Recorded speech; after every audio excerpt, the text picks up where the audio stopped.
তোমরা অনেকেই আমাকে জিজ্ঞেস করেছিলে আমি সারাদিনে কি খাই সেই ভিডিও শেয়ার করার জন্য। আজকে সকালে দেখেছোই আমি একেবারে ব্রাঞ্চ করেছি ভার্মিসিলি, আর এখন বাজে 3:30, খাচ্ছি ঘরে পাতা টক দই দিয়ে বানিয়ে নেওয়া লস্যি।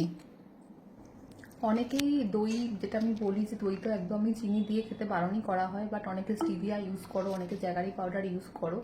তো সে কারণে এটা দেখানো যে নর্মালি যদি তোমাদের সেই একদম দইটা খেতে না পারো, তাহলে সেক্ষেত্রে টক দইয়ের মধ্যে তোমরা একটুখানি চাট মশলা বা ভাজা মশলা ইউজ করতে পারো করে, বা একটু বিট নুন দিয়ে একটু টেস্টটাকে এনহান্স করে নিয়ে তোমরা কিন্তু সেই জিনিসটা ডায়েটের মধ্যে ইনক্লুড করতেই পারো। বাট চিনিটা কিন্তু একদম ইউজ করা যাবে না। তো এইভাবেও কিন্তু তোমরা দইয়ের টেস্টটাকে এনহান্স করে নিতে পারো, কারণ দই কিন্তু খুবই ভালো গাট হেলথের জন্য।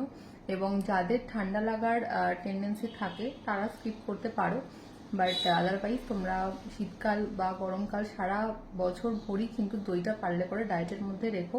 দই স্কিন গ্লো করতেও কিন্তু ভীষণভাবে হেল্প করে। Thank you.